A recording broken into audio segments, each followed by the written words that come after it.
Welcome to this video, which you think is all about Off My Bridge.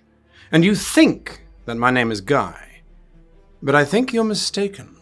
I think you'll find that whilst you're watching this video, there is a secret plot afoot, and that all that you know is a lie. Hello and welcome to this episode of Off My Bridge. My name is Guy. I couldn't resist. Romulans and how to think like a Romulan is today's episode. And I have to say, the Romulans have been my most beloved species within Star Trek since I met them in Next Generation. That was my first introduction to Romulans.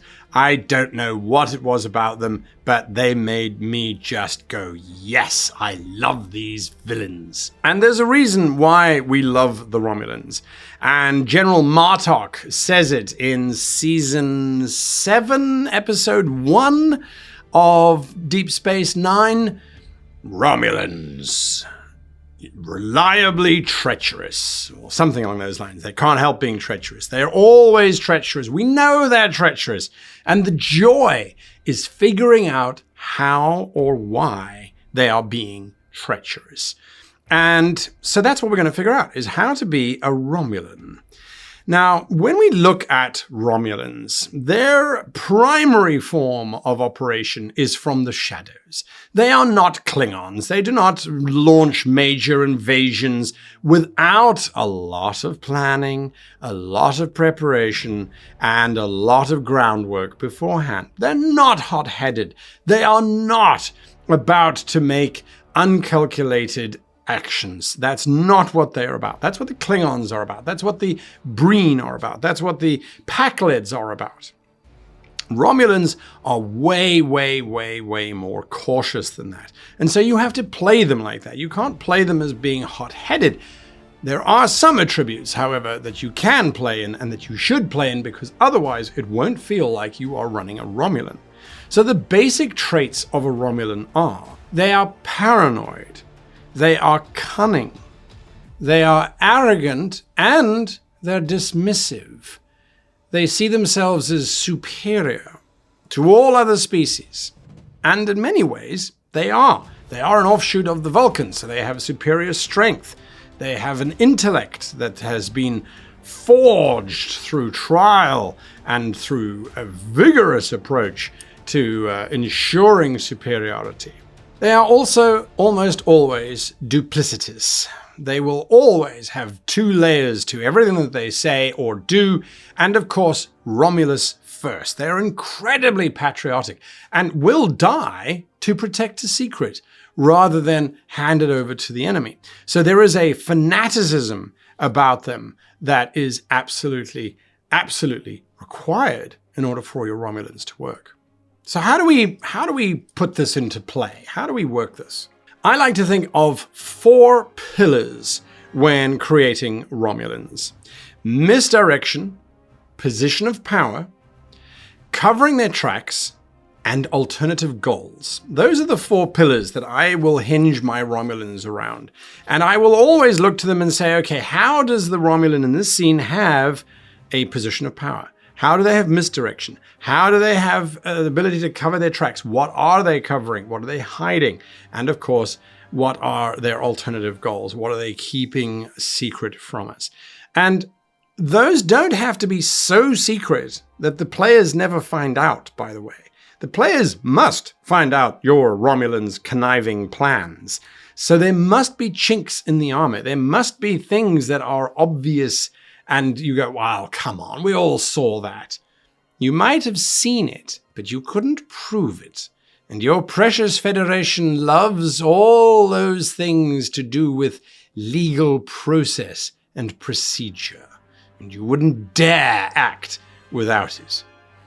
Again, the Romulans adopting an arrogant position that their system doesn't have all of these foolish ideas of actual proof or evidence.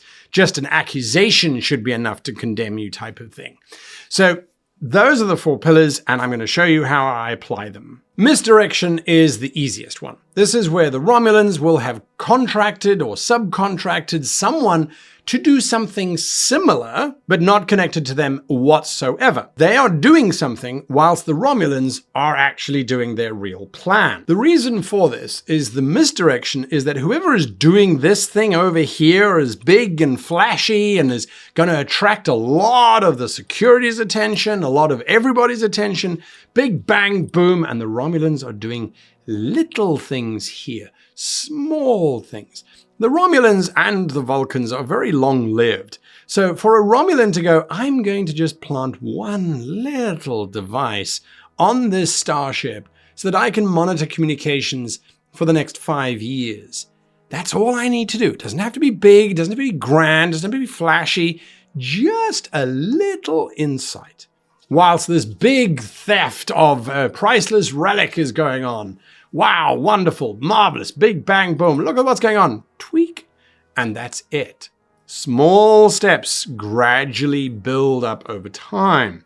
And again, this is important for you as the GM, is when the players are investigating this big flashy thing, there needs to be an opportunity for them to see that the Romulan ambassador or the dignitary or whatever is doing something on the side, but it's not anything of consequence.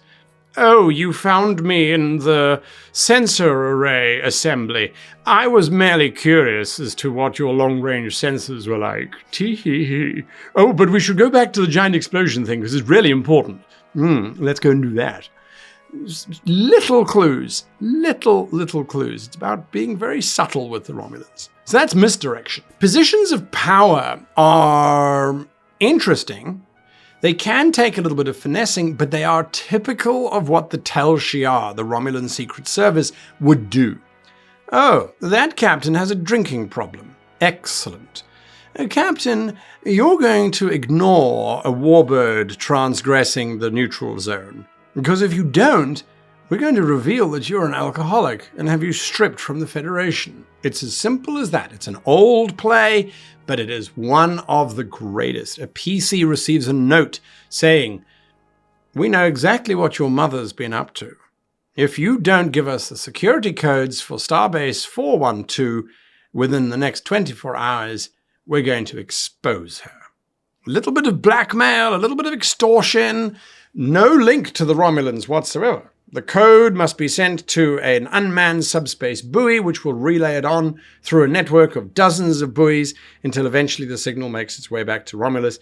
Just little things. Now, what an adventure that's suddenly become. The PC has got A, the problem of blackmail that they have to hand over the codes, and B, what the hell has mom got herself into? And I need to go and investigate my mother and see exactly what's going on. There might be nothing that's going on whatsoever. The Romulans are just hoping that the human predilection for lying and not believing truths and things will keep them scrambling. But that short time frame means that they must comply, or else Mummy's secret comes out. Covering tracks is pretty much standard operational play for most secret services, the Obsidian Order, Section 31, the Tel Shiar, for example.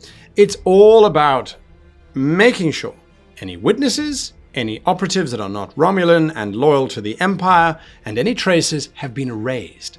So sometimes that could be the entire station was blown up. Why? Unprovoked scientific research station. It was covering up the fact that for 3 months the Romulans had a cloaked listening station positioned directly underneath that station. And so the adventure is the PCs are sent to explore this explosion and to try and understand what the hell was going on. And this Corellian alien has been found murdered in a bar at the far end of the Alpha Quadrant. There's no link back to them, but there are strange residual neutrino radiation particles underneath the space station that weren't destroyed in the explosion. Oops, Romulan operative didn't do his job very well. But it's the link that the PCs need to be able to reconstruct the sensor logs of the space station for the last 3 months and discover that there was this unknown shadowy cloaked ship that was monitoring underneath the space station, using the space station as a shield to hide itself from all other ships. Again, not a huge play. All the Romulans were doing was monitoring the ship traffic in that area for the last 3 months so that they know what the patrol routes are of the Federation ships in that sector might be. Small play, big adventure to find out this information. And the Romulans, if it is proven that it was their ship, might go, I'm not entirely sure what you're talking about. We did have a probe that was lost through a wormhole, and perhaps it ended up underneath your space station, and that's what you're detecting. But considering that you have no evidence that we were involved whatsoever, and we have no idea what this Corellian was doing blowing up your starship, I'm afraid you'll just have to chalk this up as a diplomatic incident. Do you see how it's always about twisting it around, twisting it away from the Romulans being guilty, and subverting the cause of justice by using the actual systems themselves? That's the Romulans. They are just about showing you how much better they are at every twist and every turn. Alternative goals is really simple. The Romulans might come forward and say, look, we have had an incident on one of our planets, and we need your Federation's very best to come and help us discover what has happened. This is a perfectly innocent request, and when the PCs arrive and start scanning the planet, everything is absolutely fine. There is nothing wrong whatsoever. Then the PCs get back on their ship. They can't find anything. The Romulans admit that perhaps there was just a freak accident. Thank you so much for coming. Goodbye. The PCs fly away at warp speed, but notice that their warp bubble is a little bit distorted and that their speed is not perfect. They arrive at Starbase 12 to investigate this whole thing, and of course they discover that there was something attached to their ship whilst they were on the planet's surface, and it was the Romulans attaching some kind of listening device to their ship, or perhaps it was a Romulan ship that was hiding within their warp bubble and was using them to get into Federation space undetected, so that a Romulan spy could then get onto the ship and then make their way back into Romulan space. Always have layers going on, not more than 2 layers. Not more than 2 layers, by the way. You don't want to overload it. It gets too convoluted and too twisted. And remember, you do want your PCs and your players to see through all of these different pillars, all of these different techniques that the Romulans are using. You want them to fail. Your Romulans can't win.